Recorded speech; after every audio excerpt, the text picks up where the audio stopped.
મિત્રો અવાજ સંભળાય છે બરાબર?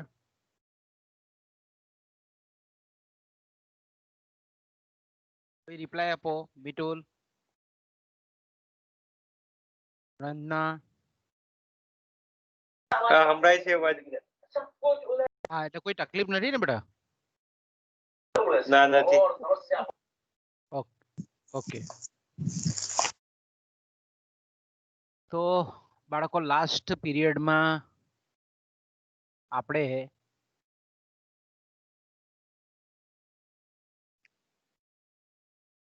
એકમલક્ષી અર્થશાસ્ત્ર, એનો અર્થ, એની વ્યાખ્યાઓ, એનું અભ્યાસનું મહત્વ અને એના અભ્યાસની મર્યાદાઓ, આટલી બાબતોની ચર્ચા આપણે લાસ્ટ પીરિયડમાં કરેલી હતી. અને આપણે જે ચાલુ કરેલો હતો ટોપિક એ છે સમગ્રલક્ષી અર્થશાસ્ત્ર. તો આપણે જાણીએ છીએ તે પ્રમાણે કે સમગ્રલક્ષી અર્થશાસ્ત્ર એટલે જે આર્થિક વિશ્લેષણમાં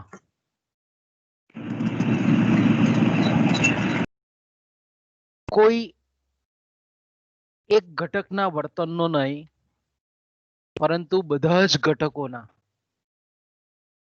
વર્તનનો અભ્યાસ કરવામાં આવતો હોય તો તેવી જે અભ્યાસની પદ્ધતિ છે તેને આપણે સમગ્રલક્ષી આર્થિક વિશ્લેષણ પદ્ધતિ કહી શકાય.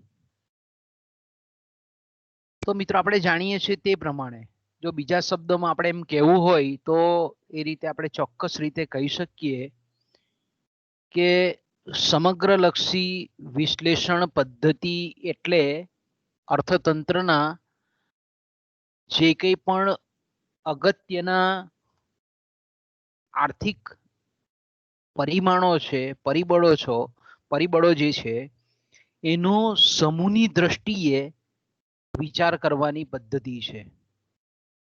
અને આ વિચાર પદ્ધતિ પર રચાયેલા જે કંઈ પણ સિદ્ધાંતો છે એને આપણે સમગ્રલક્ષી અર્થશાસ્ત્ર તરીકે ઓળખાવી શકીએ.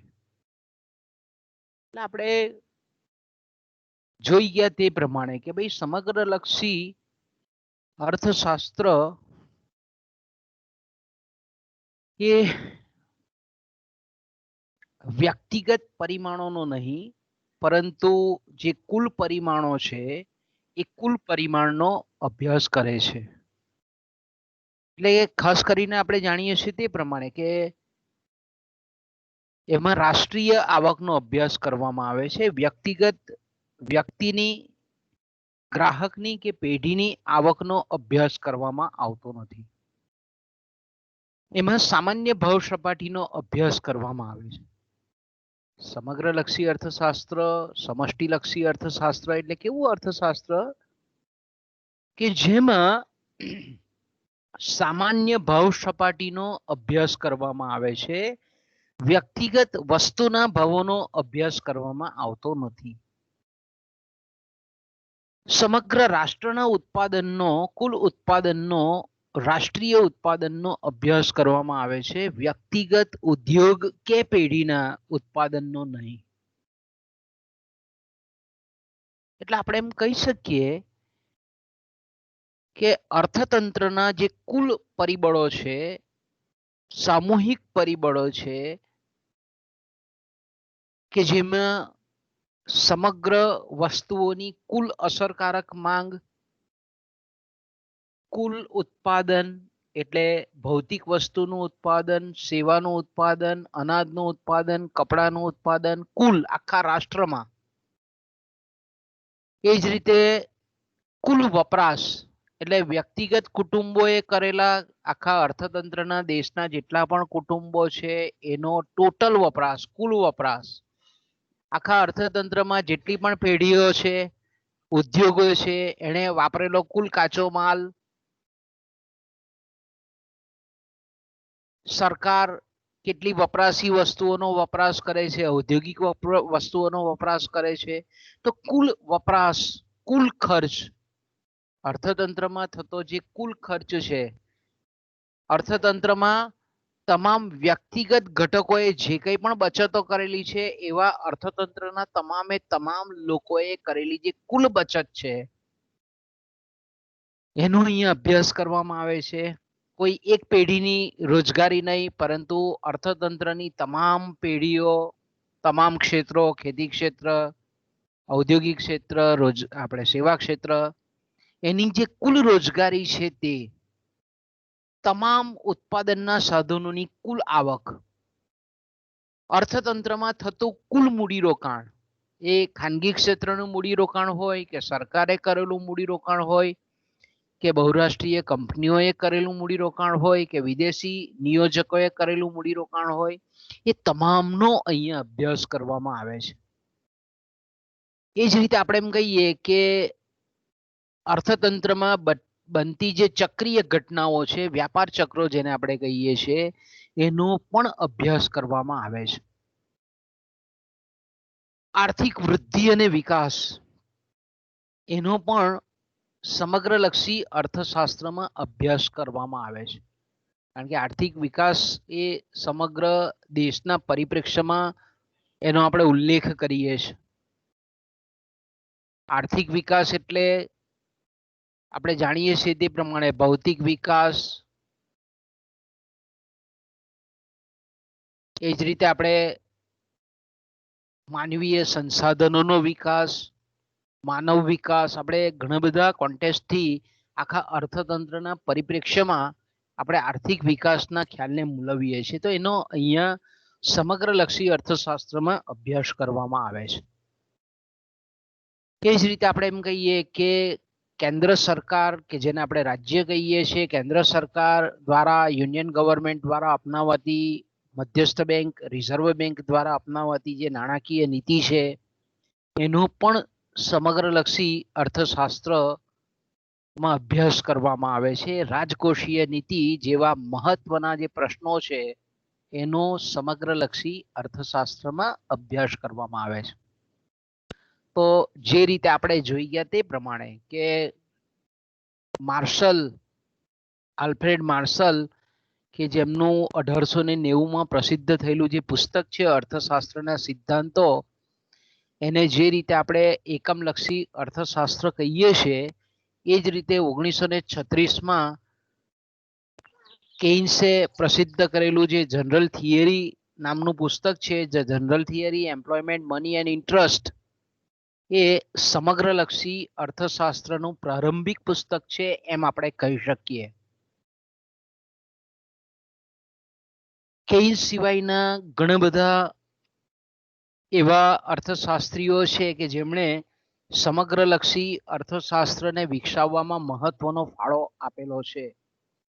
એમાંના એક છે વોલરાસ છે, વિક્સેલ છે, એર્વિંગ ફિશર છે. આ બધા અર્થશાસ્ત્રીઓ એ પ્રમુખગત છે. તો આપણે એમ કહી શકીએ ટૂંકમાં કે સમગ્રલક્ષી અર્થશાસ્ત્ર જે છે એ અર્થતંત્રનો ટેલિસ્કોપિક અભ્યાસ છે, દૂરબીનથી કરાતો અભ્યાસ છે. એકમલક્ષી અર્થશાસ્ત્રને જે રીતે આપણે માઇક્રોસ્કોપિક અભ્યાસ કહીએ છીએ, એ જ રીતે આપણે એમ કહી શકીએ કે સમગ્રલક્ષી અર્થશાસ્ત્ર એ અર્થતંત્રનો ટેલિસ્કોપને આપણે દૂરબીન કહીએ છીએ, એટલે દૂરનું આપણે જોઈએ છે ને મોટું ચિત્ર આપણે નજીક દેખાય, તો આપણે સમગ્ર અર્થતંત્રને જે મુખ્ય પરિબળો છે એને આપણે ખૂબ સારી રીતે, કુલ પરિમાણો છે એને ખૂબ તલસ્પર્શી રીતે આપણે એનો અભ્યાસ કરીએ છીએ. એ બધા કુલ પરિમાણો વચ્ચેના જે આંતર સંબંધો છે એ વિશે પણ અહીંયા સિદ્ધાંતો તારવવામાં આવે છે.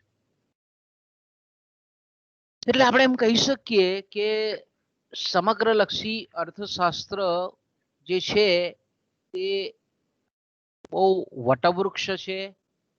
એના કાર્યક્ષેત્રની જો આપણે વાત કરીએ તો એનું કાર્યક્ષેત્ર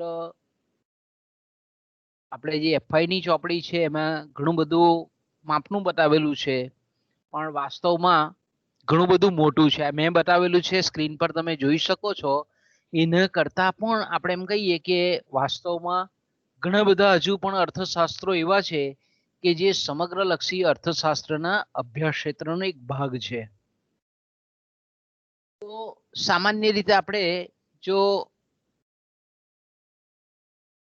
આની આખી ચર્ચા કરવા બેસીએ તો ઘણા બધા પીરિયડો અંદર નીકળે એવું છે. તો આપણે જે આપણી એફઆઈની જે તમારી જે બુક વાપરો છો મોટે ભાગે, એ બુકના જો પ્રમાણે આપણે જઈએ તો સમગ્ર લક્ષી અર્થશાસ્ત્રના કાર્યક્ષેત્રમાં, અભ્યાસ ક્ષેત્રમાં, વિષય વસ્તુમાં ખાસ કરીને આપણે પહેલો જે સિદ્ધાંત ભણીએ છીએ એ છે આવક અને રોજગારીનો સિદ્ધાંત. ઓકે, મેં જે આ તમને ફ્લો ચાર્ટમાં બતાવેલું છે એમાં ઘણા બધા છે. મેં કીધું તેમ કે ભાઈ એમાં એક તો સામાજિક હિસાબી પદ્ધતિ અને રાષ્ટ્રીય આવક, અને એ રાષ્ટ્રીય આવકની જે વહેંચણી થાય છે એના સિદ્ધાંતોનો પણ આમાં અભ્યાસ કરવામાં આવે છે.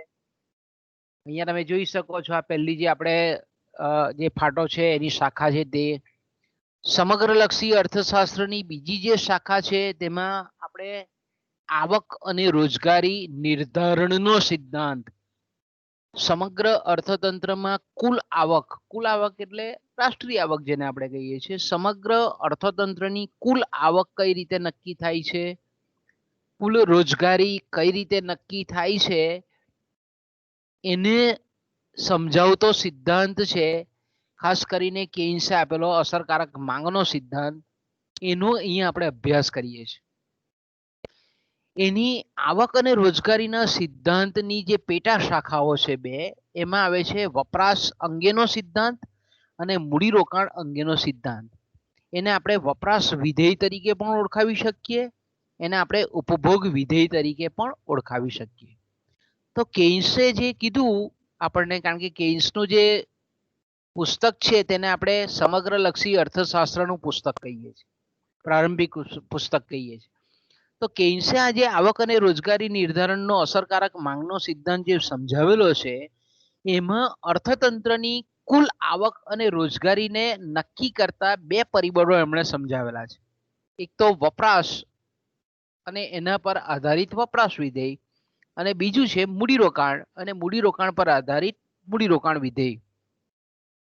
તો આપણે એમ કહી શકીએ કે વપરાશ એટલે વપરાશમાં પાછું એમણે વપરાશના સિદ્ધાંતની સમજૂતી માટે કેટલાક નિયમો એમણે તારવેલા છે કે ભાઈ વપરાશ કોને કહેવાય, કુલ વપરાશ કોને કહેવાય, સરેરાશ વપરાશ કોને કહેવાય, સીમાંત વપરાશ કોને કહેવાય, વપરાશ વિધેય એટલે હું. તો કેઇન્સ એવું કહે છે કે જેમ જેમ આવકમાં વધારો થાય છે તેમ તેમ લોકોના કુલ વપરાશમાં વધારો થાય છે, પરંતુ સીમાંત વપરાશમાં ઘટાડો થાય છે.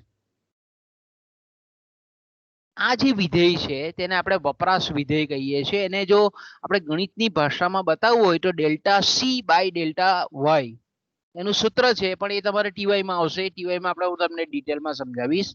ટૂંકમાં આપણે એમ કહીએ કે આવક અને રોજગારીનો સિદ્ધાંત છે એને નક્કી કરતા બે પરિબળો સમજાવવા માટે કેઇન્સે વપરાશના સિદ્ધાંતને વપરાશના વિધેયના સ્વરૂપમાં પ્રદર્શિત કરેલો છે.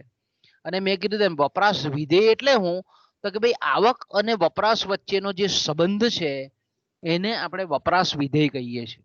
અને તે આ પ્રમાણે છે, મેં કીધું તેમ ફરી પાછું રિપીટ કરીએ આપણે કે વ્યક્તિની આવકમાં જેમ જેમ વધારો થતો જાય છે તેમ તેમ કુલ વપરાશમાં વધારો થાય છે, પરંતુ સીમાંત વપરાશ છે તે આવક વધવાની સાથે ઘટવાનું વલણ દર્શાવે છે. ઓકે, તો આને આપણે કહીએ છીએ ઉપભોગ વિધેય. એને ઇંગ્લિશમાં આપણે કન્ઝમ્પશન ફંક્શન કહીએ છીએ. એને વપરાશ વિધેય તરીકે પણ ઓળખવામાં આવે છે. વપરાશને જ આપણે ઉપભોગ કહીએ છીએ, ઉપભોગને જ આપણે વપરાશ કહીએ છીએ. ઇંગ્લિશમાં એને આપણે કન્ઝમ્પશન કહીએ છીએ.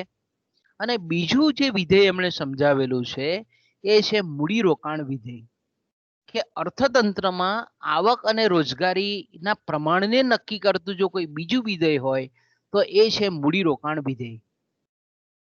તો આપણે એમ કહીએ કે અર્થતંત્રમાં મૂડીરોકાણ એ આવકને પણ નક્કી કરે છે અને રોજગારીને પણ નક્કી કરે છે. તો મૂડીરોકાણનો આધાર કોના પર છે? તો કે એક તો નાણાંનું પ્રમાણ, અર્થતંત્રમાં જે નાણાંનો કુલ પુરવઠો છે તેના પર આધારિત છે. બીજું છે અર્થતંત્રમાં વ્યાજનો દર, અને ત્રીજું જે છે તેને આપણે કહીએ છીએ મૂડીની સીમાંત કાર્યક્ષમતા. તો આ ત્રણ પરિબળો જે છે, નાણાંનો પુરવઠો જેને આપણે નાણાંનું પરિમાણ કહીએ છીએ, જેને આપણે ઇંગ્લિશમાં મની સપ્લાય કહીએ છીએ, બીજું જે પરિબળ છે જેને આપણે રેટ ઓફ ઇન્ટરેસ્ટ કહીએ છીએ, વ્યાજનો દર કહીએ છીએ, અને ત્રીજું જે પરિબળ છે તેને આપણે મૂડીની સીમાંત કાર્યક્ષમતા કહીએ છીએ. સીમાંત ઉત્પાદકતા પણ એને કહેવામાં આવે છે મૂડીની. તો આપણે એમ કહી શકીએ કે મૂડી રોકાણનો આધાર આ ત્રણ પરિબળો પર છે. તો કેન્સે આપણે એમ કહીએ કે અર્થતંત્રમાં આવક અને રોજગારીને નક્કી કરતું જે મૂડીરોકાણ જે અગત્યનું પરિમાણ છે, કુલ મૂડીરોકાણ, એને વિધેયાત્મક સ્વરૂપમાં સમજાવેલું છે. એને આપણે કયા સ્વરૂપમાં સમજાવેલું છે? વિધેયાત્મક સ્વરૂપમાં સમજાવેલું છે. કે અર્થતંત્રમાં આપણે એમ કહીએ કે મૂડીરોકાણ વિધેયને એને બે રીતે સમજાવેલું છે. એક વ્યાજના દરના સંદર્ભમાં અને બીજું છે મૂડીની સીમાંત કાર્યક્ષમતાના સંદર્ભમાં. એમાં આપણે બહુ ડિટેલમાં જવાની જરૂર નથી, કારણ કે તમારે પછી આગળના વર્ગોમાં એ તમારે ભણવાનું આવશે. તો કે ભાઈ વ્યાજનો દર અને મૂડીરોકાણ વચ્ચે વ્યસ્ત સંબંધ છે એની સમજૂતી એમણે આપેલી છે. પછી મૂડીની સીમાંત કાર્યક્ષમતા અને મૂડીરોકાણ વચ્ચે સીધો સંબંધ છે. મૂડીરોકાણ અને મૂડીની સીમાંત કાર્યક્ષમતા વચ્ચે ઉલટો સંબંધ. જો હું શબ્દ બોલું તે બરાબર યાદ રાખજો. મૂડીરોકાણ અને મૂડીની સીમાંત કાર્યક્ષમતા વચ્ચે જે સંબંધ છે તે, અને મૂડીની સીમાંત કાર્યક્ષમતા અને મૂડીરોકાણ વચ્ચેનો સંબંધ, આ બંને આપણને અલગ છે. તે પણ તમને તે વખતે હું ટીવાયમાં સમજાવીશ. બરાબર? ઓકે. તો ટૂંકમાં આપણે એમ કહીએ કે અર્થતંત્રમાં કેન્સના મતે સમગ્રલક્ષી અર્થશાસ્ત્રમાં આવક અને રોજગારી આખા અર્થતંત્રમાં કઈ રીતે નક્કી થાય છે એને અસર કરતું જો કોઈ પરિબળ હોય તો એ છે મૂડીરોકાણ. કે અર્થતંત્રમાં જો મૂડીરોકાણ વધે તો રાષ્ટ્રીય આવક પણ વધે અને રાષ્ટ્રીય કુલ રોજગારીમાં પણ વધારો થાય. ઓકે. કારણ કે ઘણી વખત આ મારે એટલા માટે સમજાવવું પડે છે, કારણ કે પરીક્ષામાં કોઈ વખત પૂછે છે કે ભાઈ સમગ્રલક્ષી અર્થશાસ્ત્ર એટલે શું, તેનું કાર્યક્ષેત્ર સમજાવો. તો તમે 2-3 વ્યાખ્યા લખો સમગ્રલક્ષી અર્થશાસ્ત્રની, અને પછી ખાલી આટલું તમે મુદ્દાઓ લખો તો ચાલે નહીં, કારણ કે 13 માર્કનો પ્રશ્ન આવે. તો તેવા સંજોગોમાં તમારે થોડું બ્રીફમાં એને સમજાવવું પડે કે ભાઈ વપરાશ વિધેય કોને કહેવાય, મૂડીરોકાણ વિધેય કોને કહેવાય, આવક અને રોજગારીનો સિદ્ધાંત કોને કહેવાય, રાષ્ટ્રીય આવક અને વહેંચણીના સિદ્ધાંતો કોને કહેવાય, એ તમારે સહેજ 2-3 લીટીમાં પણ એટલીસ્ટ લખવું પડે, તો તમને પૂરેપૂરા માર્ક મળે. અન્યથા આપણે એમ કહીએ કે જે પેપર તપાસનાર છે તે થોડુંક આપણે એમ કહીએ કે મૂલ્યાંકન નીચું કરે. ઓકે. ત્યાર પછી આવે છે જાહેર અર્થવિધાન. સમગ્રલક્ષી અર્થશાસ્ત્રની એક શાખા તરીકે જેને આપણે જાહેર અર્થવિધાન કહીએ છીએ, ઇંગ્લિશમાં એને પબ્લિક ફાઇનાન્સ કહેવામાં આવે છે, ગુજરાતીમાં એનું બીજું નામ છે જાહેર વિત્ત વ્યવસ્થા, એનું ગુજરાતીમાં જ બીજું નામ છે રાષ્ટ્રીય અર્થવિધાન, એનું ત્રીજું નામ છે જાહેર જમા ખર્ચ. એને ઘણા બધા નામોથી ઓળખવામાં આવે છે. ટૂંકમાં આપણે એમ કહીએ કે સરકાર જે કંઈ પણ ખર્ચ કરે છે, સરકાર જે કંઈ પણ આવક પ્રાપ્ત કરે છે અને સરકાર જે કંઈ પણ દેવું કરે છે એનો અભ્યાસ કરતી સમગ્રલક્ષીની અર્થશાસ્ત્રની જે શાખા છે તેને આપણે જાહેર અર્થવિધાન કહીએ છીએ. તમારા સેમેસ્ટર 4માં આપણે ચોથું જે સેમેસ્ટર છે આપણે આખું આ પેપર ભણવાનું છે કે એકચ્યુઅલી એ સમગ્રલક્ષી અર્થશાસ્ત્રનો એક ભાગ છે. બરાબર છે, એક શાખા છે. તો એમાં આપણે જાણીએ છીએ તે પ્રમાણે કે કરવેરાના સિદ્ધાંતો છે, જાહેર ખર્ચના સિદ્ધાંતો છે, જાહેર દેવાના સિદ્ધાંતો છે, આંતરિક દેવું કોને કહેવાય, જાહેર દેવું કોને કહેવાય, આ બધી બાબતોને આપણે અહીંયા ભણીએ છીએ. ઓકે, આગળ જઈએ. એ આપણે ભણવાનું જ છે ચોથા સેમમાં, એટલે આપણે આગળ જઈએ. એની ચોથી જે શાખા છે એ છે સામાન્ય ભાવ સપાટીનું નિર્ધારણ. ઓકે, સામાન્ય ભાવ સપાટીનું નિર્ધારણ એટલે આપણે જાણીએ છીએ તે પ્રમાણે કે એકમલક્ષી અર્થશાસ્ત્રમાં કોઈક એક વસ્તુના ભાવો કઈ રીતે નિર્ધારિત થાય છે એની સમજ મેળવવામાં આવે છે. ઓકે, જ્યારે સમગ્રલક્ષી અર્થશાસ્ત્રમાં સામાન્ય ભાવ સપાટીનો અભ્યાસ કરવામાં આવે છે. સામાન્ય ભાવ સપાટી એટલે હું તો કે ભાઈ આખા આપણે જાણીએ છીએ કે અર્થતંત્રમાં આપણે ઘણી બધી ચીજ વસ્તુઓ અને સેવાઓનો ઉપયોગ કરીએ છીએ. આપણે કેટલીક ઘણી બધી ચીજ વસ્તુઓ અને સેવાઓનો ઉપયોગ કરીએ છીએ ને, કે ભાઈ આપણે ખાવાનું જોઈએ, આપણે ટૂથપેસ્ટ જોઈએ, સાબુ જોઈએ, કોપરેલ જોઈએ, સિંગતેલ જોઈએ, શાકભાજી જોઈએ, વીજળી જોઈએ, વાહન વ્યવહારના સાધનો જોઈએ, સ્ટેશનરી જોઈએ, મોબાઈલ જોઈએ. આપણે અસંખ્ય વસ્તુઓનો દિન પ્રતિદિન વપરાશ કરીએ છીએ. કૃષિ ક્ષેત્રમાં બિયારણ જોઈએ, ખાતર જોઈએ, ટ્રેક્ટર જોઈએ, કલ્ટિવેટર જોઈએ, હળ જોઈએ. ઉદ્યોગ હોય તો એ પ્રમાણેની જરૂરિયાત હોય તો આપણે એમ કહીએ કે આપણે ઘણી બધી ચીજ વસ્તુઓ અને સેવાઓનું આપણે વપરાશ કરીએ છીએ, ઉપભોગ કરીએ છીએ. તો અર્થતંત્રમાં આવી તમામ જે વસ્તુઓ છે, સેવાઓ છે, એના ભાવો, બરાબર છે, એના ભાવો કઈ રીતે દિન પ્રતિદિન નક્કી થાય છે અને એમાં જે વધારો થાય છે તેને આપણે ફુગાવો કહીએ છીએ. તો સામાન્ય ભાવ સપાટીનું નિર્ધારણ કઈ રીતે થાય છે અને સામાન્ય ભાવ સપાટીમાં જે કંઈ પણ વધારો ઘટાડો થાય છે એની નાણાંની ખરીદ શક્તિ પર કેવી અસર થાય છે, નાણાંના મૂલ્ય પર કેવી અસર થાય છે, એની સમજ આપણે અહીંયા આ મુદ્દા હેઠળ મેળવીએ છીએ. એટલે આપણે એમ કહીએ કે સમગ્રલક્ષી અર્થશાસ્ત્રનું જે કાર્યક્ષેત્ર છે, અભ્યાસ ક્ષેત્ર છે, વિષય વસ્તુ છે, તેની આ જે શાખા છે સામાન્ય ભાવ સપાટીનું નિર્ધારણની, એમાં આપણે સામાન્ય ભાવ સપાટીના જે નિર્ધારણના સિદ્ધાંતો છે એની આપણે ખૂબ વિગતે સમજૂતી પ્રાપ્ત કરીએ છીએ. ઓકે, ત્યાર પછી આવે છે આર્થિક વિકાસનો સિદ્ધાંત. એને આર્થિક વિકાસ એવું ચોપડીમાં, ઘણી ચોપડીમાં ખાલી આર્થિક વિકાસ બતાવે, પણ તમારે અહીંયા સમજી જવાનું કે આર્થિક વૃદ્ધિ, આર્થિક વિકાસ અને મૂડી સર્જન, આને લગતા જે કંઈ પણ સિદ્ધાંતો છે, જે કંઈ પણ થિયરીઓ છે, જે કંઈ પણ ખ્યાલો છે, એ બધાનો અભ્યાસ અહીંયા કરવામાં આવે છે, કે જે સમગ્રલક્ષી અર્થશાસ્ત્રની એક શાખા છે. તો આપણે જાણીએ છીએ તે પ્રમાણે કે ભાઈ આર્થિક વૃદ્ધિ એ ઘટના છે, આર્થિક વૃદ્ધિ એટલે પરિમાણાત્મક ફેરફાર છે, જથ્થાત્મક ફેરફાર છે. આર્થિક વિકાસ એ ગુણાત્મક પરિવર્તન છે. આર્થિક વિકાસ એ પ્રક્રિયા છે. મૂડી સર્જન કઈ રીતે આર્થિક વિકાસને, મૂડી સર્જન, મૂડીરોકાણ, મૂડી સંચય, આ કઈ રીતે આર્થિક વિકાસની પૂર્વ શરત છે. આ બધા જે મુદ્દાઓ છે, આ બધા જે પછી એમાં જેટલા પણ સિદ્ધાંતો છે, જેટલા પણ વૃદ્ધિના મોડેલો છે, એનો બધાનો અહીંયા આપણે અભ્યાસ કરીએ છીએ. આર્થિક વિકાસના ઘણા બધા સિદ્ધાંતો છે, આર્થિક વૃદ્ધિના ઘણા બધા નમૂનાઓ છે, એ બધાનો અભ્યાસ સમગ્રલક્ષી અર્થશાસ્ત્રની આ શાખામાં કરવામાં આવે છે. ઓકે, ત્યાર પછી આવે છે જેને આપણે આર્થિક નીતિ અને આયોજન કહીએ છીએ, જેને આપણે વિકાસલક્ષી આયોજન કહીએ છીએ, એનો પણ અહીંયા સમાવેશ કરવામાં આવે છે, અભ્યાસ કરવામાં આવે છે.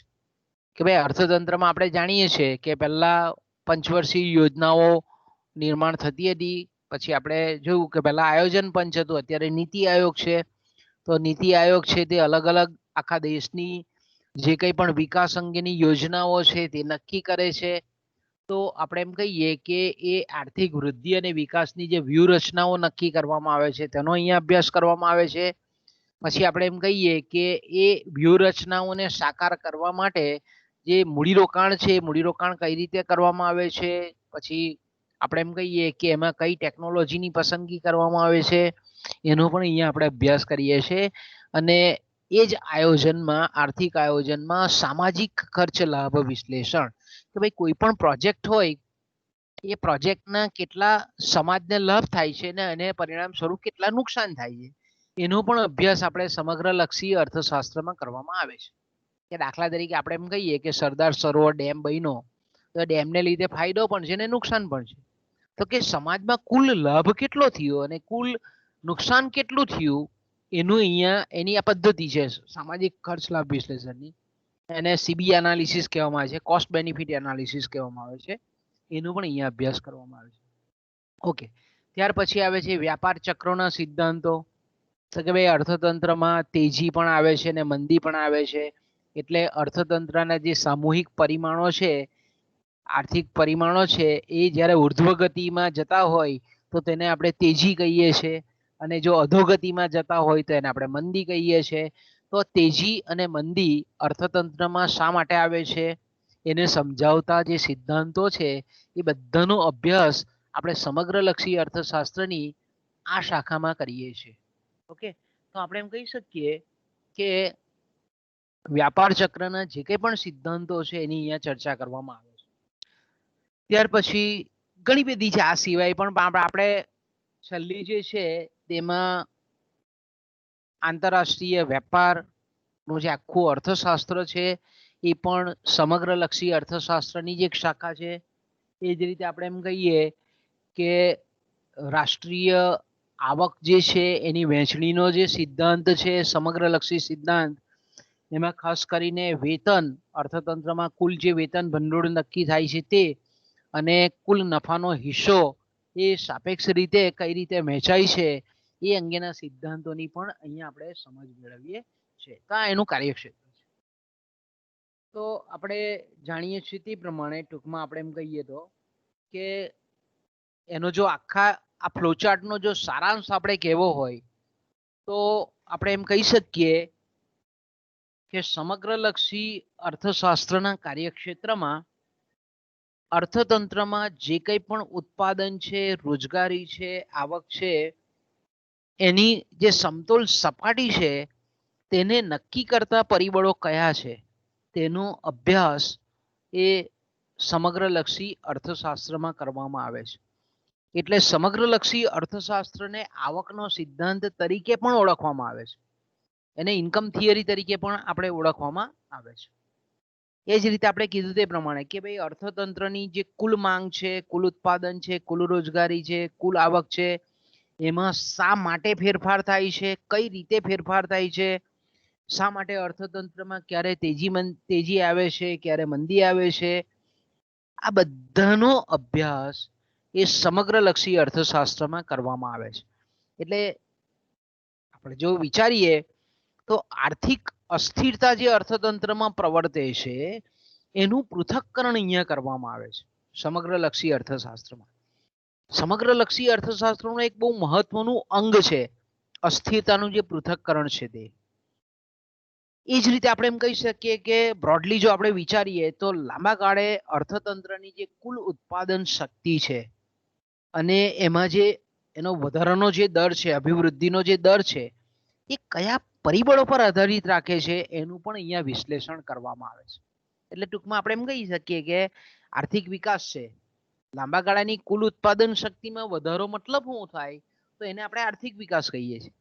તો આર્થિક વિકાસ નો અહીંયા આપણે અભ્યાસ કરીએ છીએ. એમાં જે આર્થિક વિકાસના દરમાં જે વધારો છે તેનો અભ્યાસ કરવામાં આવે છે. એ જ રીતે આપણે એમ કહી શકીએ કે નાણાકીય ક્ષેત્રના સંદર્ભમાં જો વિચારીએ તો અર્થતંત્રનો જે કુલ નાણાંનું પરિમાણ છે, કુલ પુરવઠો છે, એની અર્થતંત્ર પર કેવી અસર થાય છે, કેટલી અસર થાય છે, અને ખાસ કરીને સામાન્ય ભાવ સપાટી પર અને નાણાંની ખરીદ શક્તિ પર કે નાણાંના મૂલ્ય પર કેવી અસર થાય છે એનો પણ અહીંયા અભ્યાસ કરવામાં આવે છે.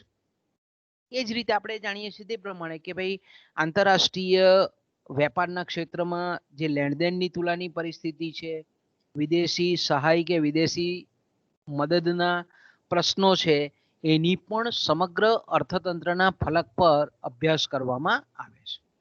ઓકે, તો આ એનું કાર્યક્ષેત્ર છે બાળકો. ત્યાર પછી આપણે જાણીએ છીએ તે પ્રમાણે કે સમગ્રલક્ષી અર્થશાસ્ત્રનું મહત્વ શું છે.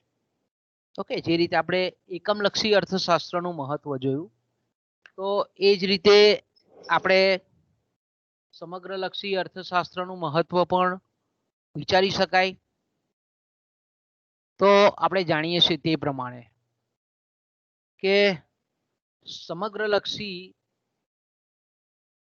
અર્થશાસ્ત્રના મહત્વમાં તો પહેલું જ આપણે એમ કહીએ કે ભાઈ સમગ્રલક્ષી જે વિશ્લેષણ પદ્ધતિ છે અને એ પદ્ધતિનો ઉપયોગ કરીને ખાસ કરીને આર્થિક નીતિની રચના કરવામાં ખૂબ મહત્વનો ફાળો આપે છે. સમગ્રલક્ષી અર્થશાસ્ત્રનું પહેલું મહત્વ કયું છે? તો કે ભાઈ સમગ્રલક્ષી અર્થશાસ્ત્રનું પહેલું મહત્વ એ છે કે સરકાર જે છે, કેન્દ્ર સરકાર છે, તે એને આર્થિક નીતિને યોગ્ય રીતે જો ઘડવી હોય, એની રચના કરવી હોય અને એનો જો સફળતાપૂર્વક અમલ કરવો હોય તો સમગ્રલક્ષી અર્થશાસ્ત્રનો અભ્યાસ એના માટે ખૂબ જરૂરી બને છે. એના માટે રાજ્યને ખૂબ માર્ગદર્શક નીવડે છે. કારણ કે આજે આપણે જોઈએ છે કે સરકારની ભૂમિકા જે છે તે કેવી છે? કલ્યાણલક્ષી રાજ્યની છે. એટલે રાજ્ય આજે દરેક બાબતોમાં હસ્તક્ષેપ કરે છે. જે પ્રશિષ્ટ અર્થશાસ્ત્રીઓ માનતા હતા એવું નથી, મુક્ત અર્થતંત્ર નથી. આજે લગભગ દરેક ક્ષેત્રમાં આપણે જાણીએ છીએ તે પ્રમાણે કે સંરક્ષણ હોય કે માળખાગત સુવિધાઓ હોય કે કૃષિ ક્ષેત્ર હોય કે સિંચાઈનું માળખું હોય કે રોડ રસ્તા મોટા મોટા બંધ હોય કે વીજળીના પ્લાન્ટ હોય, તો રાજ્ય આજે આપણે એમ કહીએ કે સક્રિય રીતે ભાગ ભજવે છે. એટલે રાજ્ય આપણે એમ કહી શકીએ કે કોઈક એક પરિબળ કે અમુક જ ઉદ્યોગને અનુલક્ષીને નીતિ ઘડતી નથી, પરંતુ સમગ્ર અર્થતંત્રના જે સામૂહિક પરિમાણો છે એને ધ્યાનમાં રાખીને નીતિ ઘડે છે. તો એ યોગ્ય ઘડવી હોય, કારણ કે સરકાર આપણે જાણીએ છીએ કે ભાઈ વ્યક્તિગત એકમોનું નહીં પરંતુ કુલ પરિમાણોનું, કુલ પરિબળોનું નિયંત્રણ કરે છે. એમાં આપણે જાણીએ છીએ તે પ્રમાણે કે સામાન્ય ભાવ સપાટી છે, કુલ આવક છે, કુલ વપરાશ છે, કુલ ખર્ચ છે, કુલ માંગ છે વગેરે. બીજું આપણે જાણીએ છીએ તે પ્રમાણે કે આજે કોઈ પણ, મેં કીધું તેમ કે શુદ્ધ મૂડીવાદ પણ નથી અને શુદ્ધ સમાજવાદ પણ નથી. દરેક જગ્યાએ આપણને આજે અમેરિકાને આપણે મૂડી પ્રધાન દેશ કહીએ છીએ, મૂડીવાદી દેશ કહીએ છીએ, પણ સરકાર ત્યાં પણ નીતિ ઘડે છે, ત્યાં પણ આયોજન કરે છે. ભૌતિક આયોજન પણ કરે છે, નાણાકીય આયોજન પણ કરે છે, વૃદ્ધિલક્ષી આયોજન પણ કરે છે. એ જ રીતે સમાજવાદી અર્થતંત્ર, તો સમાજવાદી અર્થતંત્ર ચાઇના છે, રશિયા છે, યુગોસ્લાવિયા છે. તો આવા બધા જે દેશો છે તેમાં એવું નથી કે ખાલી સરકાર જ બધું કામ કરે છે, ખાનગી ક્ષેત્ર પણ કામ કરે છે, પણ સરકારનો રોલ તેવા દેશોમાં વધારે છે, સામ્યવાદી સમાજવાદી દેશોમાં. તો આપણે એમ કહી શકીએ કે કોઈ પણ પ્રકારનું અર્થતંત્ર હોય, એ મિશ્ર અર્થતંત્ર હોય, મૂડીવાદી હોય કે સમાજવાદી હોય, સરકારનો હસ્તક્ષેપ અને આર્થિક નીતિ નિયંત્રણો હવે લગભગ આવશ્યક બનેલા છે. કારણ કે દરેક દેશોની જે સમસ્યાઓ છે તે કેવી છે? નેશનલ લેવલની છે, રાષ્ટ્રીય કક્ષાની સમસ્યાઓ છે. અને દરેક દેશો એ વિકસિત હોય કે અલ્પ વિકસિત હોય, એ વિકાસનો પ્રશ્ન એના યક્ષ સ્થાને છે, મહત્વના સ્થાને છે. અર્થતંત્રની કુલ ઉત્પાદન, કુલ આવક, કુલ રોજગારીના સ્થિરતાના પ્રશ્ન દરેક રાષ્ટ્રની સરકારને સતાવતા હોય છે.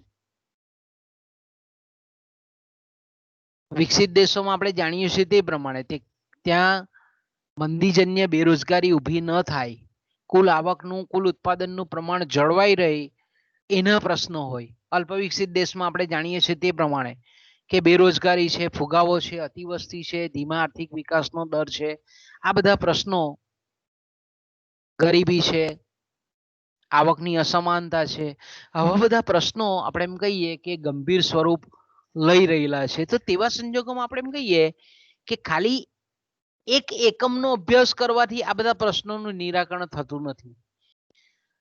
આવા અર્થતંત્રને સ્પર્શતા જે કંઈ પણ રાષ્ટ્રીય પ્રશ્નો છે એના માટે, એના નિરાકરણ માટે, એના ઉકેલ માટે સરકારે આર્થિક નીતિ ઘડવી પડે છે.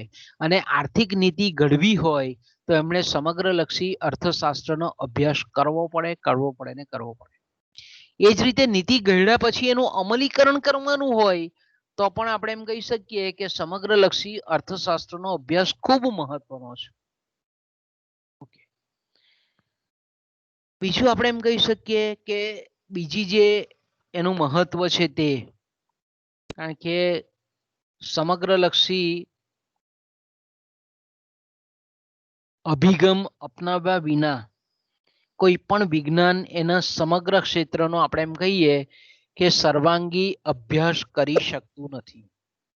કે તમે બીજો મુદ્દો જોઈ શકો છો કે સામાન્ય રીતે આપણે એમ કહીએ કે આર્થિક સમસ્યાઓ કે પ્રશ્નો જે છે તે આજે કેવા છે, બહુ જટિલ છે, બહુ વિશાળ છે, બહુ આપણે એમ કહીએ કે અટપટા છે. તો તેમનો લગભગ આપણે એમ કહીએ કે ભાઈ અભ્યાસ કરવો, વ્યક્તિગત રીતે અભ્યાસ કરવો એ ખરેખર લગભગ અશક્ય બની જાય. કે ધારો કે આપણે એમ કહીએ કે સોનાના ભાવ કેમ આટલા બધા વધી ગયા. ઓકે, આપણે એમ કહીએ કે સોનાના તોલાના ભાવ, 1 તોલાનો ભાવ 50,000 રૂપિયાની ઉપર પહોંચી ગયો. આથી થોડાક સમય પહેલા આપણે જોઈએ, વર્ષ 2 વર્ષ પહેલા, તો આપણે એમ કહીએ કે સોનાના ભાવ ઘણા બધા નીચા હતા. ઓકે, આ આર્થિક પ્રશ્ન છે. તો હવે આપણે એમ કહીએ કે સોનાના ભાવ કેમ વધે છે, કેમ વધ્યા છે, એની પાછળ એક જ કારણ કે એક જ પરિબળ નથી, ઘણા બધા પરિબળો છે. તો ઘણા બધા પરિબળોનો જે અભ્યાસ છે એ અભ્યાસ આપણે એકમલક્ષી અર્થશાસ્ત્ર દ્વારા શક્ય નથી, પણ એ સમગ્રલક્ષી અર્થશાસ્ત્ર દ્વારા જ શક્ય બને. અર્થતંત્રમાં મેં કીધું તેમ કે ભાઈ અર્થતંત્રની જે આર્થિક ઘટનાઓ છે, હકીકતો છે, તે કેવી છે? અસંખ્ય છે, અસંખ્ય છે, ઇન્યુમેરેબલ છે. અને બીજી કેવી છે? જટિલ છે, એકદમ વિસ્તૃત છે, વિશાળ છે. એટલે એક એકનો આપણે એમ કહીએ કે અભ્યાસ કરવો, એક એક વ્યક્તિગત આવી જે આર્થિક હકીકતો છે તે ખરેખર જો વ્યક્તિગત ધોરણે જો એનો આપણે અભ્યાસ કરવા જઈએ તો એ શક્ય નથી. એટલે આપણે એમ કહી શકીએ કે અર્થતંત્રના આવા અસંખ્ય જે આર્થિક પરિબળો છે, આર્થિક ઘટનાઓ છે, એનું સામાન્યકરણ કરી, એનું સરેરાશીકરણ કરીને જ એનો સર્વાંગી ધોરણે અભ્યાસ કરી શકાય. તો આ રીતે પણ આપણે એમ કહીએ કે બહુ મહત્વનું છે. એ જ રીતે આપણે ત્રીજું જે સમગ્રલક્ષી અર્થશાસ્ત્રનું મહત્વ છે તે કે ભાઈ એકમલક્ષી અર્થશાસ્ત્રની રચના અને વિકાસ માટે સમગ્રલક્ષી અર્થશાસ્ત્ર એ પાયા સમાન છે.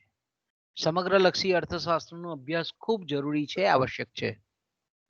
કે દાખલા તરીકે આપણે એમ કહીએ કે ઘટતા જતા સીમાંત દૃષ્ટિગુણનો નિયમ. ઓકે, તો હવે ઘટતા જતા સીમાંત દૃષ્ટિગુણનો નિયમ એકચ્યુઅલી શું છે? તો કે પહેલા આપણે જાણવું પડે કે ભાઈ એને શું કહેવામાં આવે. તો કે ભાઈ એક વ્યક્તિ છે, ઓકે, દાખલા તરીકે તમે જ છો, તમે દાખલા તરીકે કોઈક વ્યક્તિ છે, એને બહુ ભૂખ લાગેલી છે, ઓકે, બરાબર 2-3 લેક્ચર ભર્યા ને બરાબર ભૂખો થયો ભાઈ કે બેન જે હોય તે. ઓકે, પછી ઘરમાંથી મમ્મી કે ભાઈ તું બેસ જા, ચાલ ખાવા, તને બહુ ભૂખ લાગેલી છે ને. પહેલી રોટલી આપે તો બહુ એને બહુ સંતોષ મળે, અતિશય સંતોષ મળે. ઓકે, બીજી આપે તો બીજીમાં એના કરતા વધારે સંતોષ પ્રાપ્ત થાય, દૃષ્ટિગુણ પ્રાપ્ત થાય. ત્રીજી ખાય તો ધીરે ધીરે એ સંતોષ છે તે ઘટતો જાય. પછી 5 રોટલી ખાય એટલે ધરાઈ જાય, એટલે પછી એને સંતોષ શૂન્ય થઈ જાય. પછી મમ્મી આગ્રહ કરીને છઠ્ઠી ખવડાવે તો સંતોષ કેવો થઈ જાય? નકારાત્મક થઈ જાય.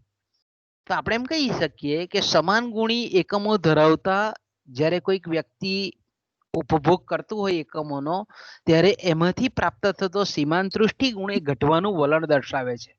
આ નિયમ છે તેને આપણે ઘટતા જતા સીમાંત દૃષ્ટિગુણનો નિયમ કહીએ. તો હવે આ નિયમ જે આપણે એકમલક્ષી અર્થશાસ્ત્રનો નિયમ છે, આ તો એ નિયમ છે તે એક વ્યક્તિ પરથી તારવેલો નથી. એક વ્યક્તિની, એ નામના વ્યક્તિનો સર્વે કર્યો, પછી બી નામના વ્યક્તિને સર્વે કર્યો, ત્રીજા, ચોથા, પાંચમા એવા અસંખ્ય વ્યક્તિઓ ને સેમ પરિસ્થિતિ કે ભાઈ આ રીતે જ્યારે તમને કોઈક વસ્તુ ઓફર કરવામાં આવતી હોય તો એમાંથી મળતો જતો સંતોષ ઘટવાનું વલણ દર્શાવે છે. પછી આપણે એમ કહીએ કે નિયમ બન્યો. તો એકમલક્ષી અર્થશાસ્ત્રનો આ જે નિયમ છે એ ક્યારે બની શક્યો? તો કે ભાઈ એક વ્યક્તિના અભ્યાસ પરથી નહીં, પણ અનેકોના અભ્યાસ પરથી, ઘણા બધા સમૂહોના અભ્યાસ પરથી એ નિયમ બન્યો. એ જ રીતે માંગનો નિયમ કે ભાઈ વ્યક્તિને પૂછવામાં આવે કે ભાઈ જ્યારે આ વસ્તુની કિંમત આટલી છે ત્યારે તું કેટલી માંગ કરશે? પછી બીજી વ્યક્તિને પૂછવામાં આવે કે ભાઈ આ કિંમત છે આ વસ્તુની, તું કેટલી એકમની માંગ કરશે? એના પરથી પછી એક જનરલાઇઝેશન, જેને આપણે સામાન્યકરણ કહીએ છીએ, એનું આપણે સરેરાશીકરણ કહીએ છીએ. બધા એક જ સરખો જવાબ નહીં આપે. જો કોઈ કેવું કહે છે કે ભાઈ કિંમત વધે તો હું માંગ વધારીશ બી ખરો, કિંમત ઘટે તો હું માંગ ઘટાડીશ બી ખરો, આવો પણ જવાબ આપનારા મળે. તો પછી એનું આપણે શું કહીએ છીએ, એને સરેરાશીકરણ, એની એવરેજ કાઢવામાં આવે, એનો મધ્યક લેવામાં આવે અને પછી નક્કી કરવામાં આવે કે ભાઈ કેટલા લોકો કિંમત વધતા માંગ વધારે છે ને કેટલા લોકો કિંમત ઘટતા માંગ ઘટાડે છે. કેટલા લોકો એવા છે કે કિંમત વધતા માંગમાં ઘટાડો કરે છે અને કિંમત ઘટતા માંગમાં વધારો કરે છે. અને પછી આપણે એમ કહીએ કે માંગના નિયમની તારવણી થાય. તો આપણે એમ કહી શકીએ કે આ બધા જે નિયમો છે તેને આપણે એકમલક્ષી અર્થશાસ્ત્રના નિયમો કહીએ છીએ. છતાં પણ એ કેટલા અંશે સાચા છે એ કઈ રીતે નક્કી કરવા માટે આપણે અસંખ્ય વ્યક્તિઓના વર્તનનો અભ્યાસ કરવામાં આવે છે. ઓકે, ત્યાર પછી આપણે જાણીએ છીએ તે પ્રમાણે કે એનું ચોથું જે મહત્વ છે એ છે કુલ પરિબળોના વર્તન વિશે આધારભૂત અને ચોક્કસ જ્ઞાન મેળવવા માટે સમગ્રલક્ષી અર્થશાસ્ત્રનો અભ્યાસ ખૂબ જરૂરી છે. કુલ પરિબળોના, બરાબર, કુલ પરિબળો, કુલ પરિમાણો, એગ્રીગેટ ફેક્ટર્સ જેને આપણે કહીએ છીએ, એના વિશેની જ્યારે આધારભૂત માહિતી આપણે મેળવવી હોય, એના વિશેનું જો ચોક્કસ પર્ટિક્યુલર જ્ઞાન મેળવવું હોય તો એના માટે આપણે એમ કહીએ કે સમગ્રલક્ષી અર્થશાસ્ત્રનો અભ્યાસ ખૂબ મહત્વનો પુરવાર થાય છે. કારણ કે આપણે જાણીએ છીએ તે પ્રમાણે કે ઘણી વખત આપણે જ્યારે કોઈક એક જ વ્યક્તિગત એકમનું જ્યારે વર્તન કે એનું બિહેવિયર જોઈને આપણે જ્યારે કોઈ તારણ કાઢતા હોઈએ ત્યારે ઘણી વખત એવું બને કે ભાઈ અર્થતંત્રના જે કુલ પરિમાણો છે એનું વર્તન કદાચ આપણને અલગ જોવા મળે. તો તેવા સંજોગોમાં આપણે એમ કહી શકીએ, તો તેવા સંજોગોમાં આપણે એમ ચોક્કસ રીતે એમ કહી શકીએ કે એકમલક્ષી અર્થશાસ્ત્ર અને એના આધારિત જ્યારે આ પ્રકારના એકાંગી અભ્યાસને અંતે જ્યારે આપણે તારણો મેળવીએ છીએ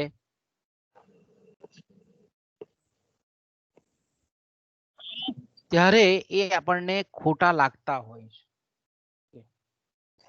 તો આપણે એમ કહીએ છીએ કે આવું ન થાય, બરાબર છે. કુલ પરિમાણોનું જે વર્તન છે એ યથાવત, ઓકે, કુલ પરિબળોનું જે વર્તન છે એ એક જ પ્રકારનું યથાવત હશે એવું જ્યારે એકાંગી અભ્યાસ પરથી માની લેવામાં આવે ત્યારે આપણે એમ કહી શકીએ કે એ કરેલો અભ્યાસ એ યોગ્ય નીવડતો નથી. પણ સમગ્રલક્ષી અર્થશાસ્ત્રનો આપણે અભ્યાસ કરતા હોઈએ ત્યારે આપણને ખબર પડી જાય કે ભાઈ આખું અર્થતંત્ર એક જુદી વસ્તુ છે અને એ અર્થતંત્રનું એક ઘટક એ અલગ વસ્તુ છે. ઓકે, અહીંયા તમે આપણે કહી શકીએ, બોલ્ડિંગની સરસ મજાની સમજૂતી આપેલી છે કે જ્યારે એમ કહી શકીએ કે જંગલ અને વૃક્ષ, બરાબર,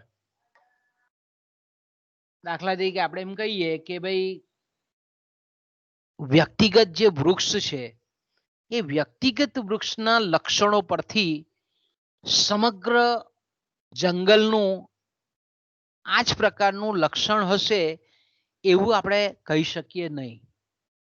તો બોલ્ડિંગ ખૂબ સરસ રીતે સમજાવે છે. શું કહેવા માંગે છે કે અર્થતંત્ર અને આર્થિક ઘટકો જુદા છે. આર્થિક ઘટકોના આધારે જો આપણે સમગ્ર સામાન્યકરણ કરી લઈએ અને આપણે ઘણી વખત કુલ પરિબળોનું વર્તન વિશેની જ્યારે આગાહી કરતા હોઈએ ત્યારે ઘણી વખત એ આપણને ગેરરસ્તે દોરતું હોય. તો તેવા સંજોગોમાં બોલ્ડિંગ ખૂબ સરસ કહે છે કે વ્યક્તિગત વૃક્ષના લક્ષણોનું સમગ્ર જંગલના લક્ષણો પર આરોપણ કરી શકાય નહીં. કારણ કે વ્યક્તિગત લક્ષણો, વૃક્ષના લક્ષણો એ અલગ છે અને સમગ્ર જંગલના લક્ષણો પણ અલગ છે. દાખલા તરીકે આપણે એમ કહીએ કે ભાઈ વ્યક્તિગત વૃક્ષ છે તે ઉગે છે, વિકાસ પામે છે અને નાશ બી પામે છે. જ્યારે જંગલ છે તે જંગલ શું છે, લગભગ વૃક્ષોના એક સરખા બંધારણની સાથે કાયમ માટે અસ્તિત્વ ધરાવે છે. એક વૃક્ષ પડી જવાથી જંગલ નાશ નથી પામતું, જંગલ જંગલ જ રહે છે. કારણ કે આપણે જાણીએ તે પ્રમાણે કે જંગલમાં એક બાજુ વૃક્ષો નાશ પામતા હોય તો બીજી બાજુ કેટલાક નવા ઉગતા પણ હોય છે. એટલે જંગલ વ્યક્તિગત ઘટક છે એ ભલે નાશ પામતું હોય પણ સમગ્ર ઘટક ક્યારે પણ નાશ પામતું હોતું નથી. એટલે આપણે એમ કહીએ કે આર્થિક ઘટકના વર્તન પરથી સમગ્ર એ જ રીતે વર્તતું હશે એ રીતે આપણે કહી શકીએ નહીં ટૂંકમાં. બીજું આપણે એમ કહીએ છીએ કે ભાઈ એકાદ વૃક્ષ છે તે જલ્દીથી બળી જતું હોય, સહેલાઈથી પણ આપણે એમ કહીએ એકાદ વૃક્ષ છે તે બહુ સહેલાઈથી બળતું હોતું નથી. જો એક વૃક્ષ જો હળગતું હોય તો આપણે એમ કહીએ કે એને બળતા વાર લાગે. બરાબર, આપણે હોળીમાં જોઈએ છીએ કે ભાઈ એક લાકડું હોય તો લાકડું 5-6 કલાક, ઘણી વખત સવાર સુધી ચાલતું હોય. પણ જંગલ છે તે જંગલ કેવું છે, ફટાફટ બળી જાય. જંગલમાં બહુ સહેલાઈથી આગ ફેલાઈ જાય. તો આપણે એમ કહીએ કે વ્યક્તિગત વર્તન જુદું છે, સામૂહિક વર્તન જુદું છે. બીજું આપણે એમ કહીએ કે એકાદ વૃક્ષ હોય તો તેની પર્યાવરણ પર અસર પડતી નથી, પણ સમગ્ર જંગલ હોય તો એની હવામાન પર નોંધપાત્ર અસર પડે. એટલે જે જંગલ અને વૃક્ષ માટે જે સાચું છે તે જ પ્રમાણે આપણે એમ કહીએ કે અર્થતંત્ર અને તેના ઘટકો માટે પણ સાચું છે. તો હવે અહીંયા તમે માની શકો કે ભાઈ જંગલ એટલે અર્થતંત્ર અને વૃક્ષ એટલે એક ઘટક, એક વ્યક્તિગત ઘટક. એટલે અર્થતંત્ર અને આર્થિક ઘટકો જુદી બાબત છે. તો આપણે એમ કહી શકીએ કે આવો ભેદ, બરાબર છે, આવો જે તફાવત છે એ તફાવતને સ્વીકારવા માટે પણ સમગ્રલક્ષી અર્થશાસ્ત્રની અનિવાર્યતા છે, એનું વ્યાજબીપણું છે, એનો આપણે અભ્યાસ કરવો યોગ્ય છે. તો જ આપણે આ તફાવતને સમજી શકીએ. ઓકે, પછી પાંચમું અને છેલ્લું આપણે જોઈ લઈએ, કારણ કે પછી મારે પાછી એક્ઝામ લેવાની છે બાળકોની. સમગ્રલક્ષી અર્થશાસ્ત્રનું કાર્યક્ષેત્ર એ બહુ વિશાળ છે, વિસ્તૃત છે. કારણ કે આપણે પેલા ચાર્ટમાં જોઈ ગયા, આગળ ફ્લો ચાર્ટમાં, કે કેટલા બધા અર્થશાસ્ત્રો, અલગ શાખાઓ છે એની, કે જે સમગ્રલક્ષી અર્થશાસ્ત્રની, એટલે આપણે એમ કહી શકીએ કે ભાઈ સમગ્રલક્ષી અર્થશાસ્ત્ર એક વડલાનું ઝાડ છે, વટવૃક્ષ છે, એની ઘણી બધી શાખાઓ છે. કારણ કે સમગ્રલક્ષી અર્થશાસ્ત્રમાં આવક, રોજગારી, વ્યાપાર ચક્રો, ફુગાવો, મંદી, આર્થિક વિકાસ, નાણાકીય નીતિ, રાજકોષીય નીતિ, આયોજન, પંચવર્ષીય યોજનાઓ, રાષ્ટ્રીય આવક, વસ્તી, કુલ મૂડીરોકાણ, કુલ બચત, ગરીબી, આર્થિક અસમાનતા, આંતરરાષ્ટ્રીય વેપાર, નાણાકીય નીતિ, રાજકોષીય નીતિ, આ બધાનો અભ્યાસ કરવામાં આવે છે. એટલે આપણે એમ કહી શકીએ કે સમગ્રલક્ષી અર્થશાસ્ત્રનું કાર્યક્ષેત્ર એ ઘણું બધું વિશાળ છે, ઘણું બધું વધારે છે. તો મિત્રો અહીંયાથી આપણે વિરામ લેવો પડશે, અહીંયાથી આપણે અટકવું પડશે. તો અટકીએ બાળકો અહીંયાથી. નેક્સ્ટ ટાઈમ આપણે જોઈશું.